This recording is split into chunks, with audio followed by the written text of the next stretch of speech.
अस्सलाम वालेकुम। SM news के साथ मैं हूं सैयद मुक़द्दर रज़ा। SM न्यूज़ स्टूडियो में खुशामदीद। खबरों का सिलसिला बढ़ाते हुए हबशान करते हैं कराची से। कराची में सचल पुलिस की सुपर हाईवे जमाली पुल के करीब बड़ी कार्रवाई। कार सवार 2 मुलजिमान को गिरफ्तार करके कार के खुफिया खानों में छुपाई गई 280 किलो चरस बरामद कर ली गई।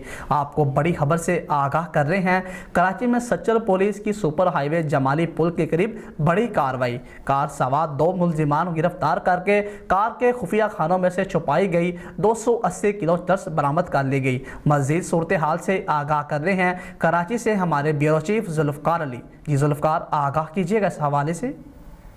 जी बिल्कुल, सचल पुलिस ने कराची में सुपर हाईवे जमाली पुल के करीब एक अहम कार्रवाई की है।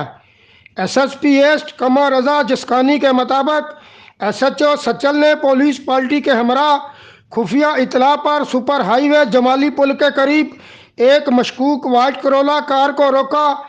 SSP का कहना है कि कार की तलाशी के दौरान अंदर खुफिया खानों से 248 पैकेट जिसका वजन 280 किलो चरस बरामद हुई है। कार सवार 2 मुलजमान मोहम्मद अरफान और नसीबुल्लाह को गिरफ्तार किया गया। पुलिस का कहना है कि मुलजमान ने दौरान तफ्तीश इंकशाफ किया कि मंशियात कोटा पशीन से कराची लाई जाती है जो मुख्तलिफ जगहों पर सप्लाई होती है। मुलजमान का बताना है कि वो इसी तरह पहले भी 2 गाड़ियां कराची ला चुके हैं। पुलिस का कहना है कि मुलजमान के दीगर साथियों की गिरफ्तारी के लिए छापे मारे जा रहे हैं। जी बहुत शुक्रिया जुल्फकार तफसीलात से आगाह करने के लिए। अब तक के लिए इतना ही। मजीद खबरों के लिए देखते रहिए SM न्यूज़।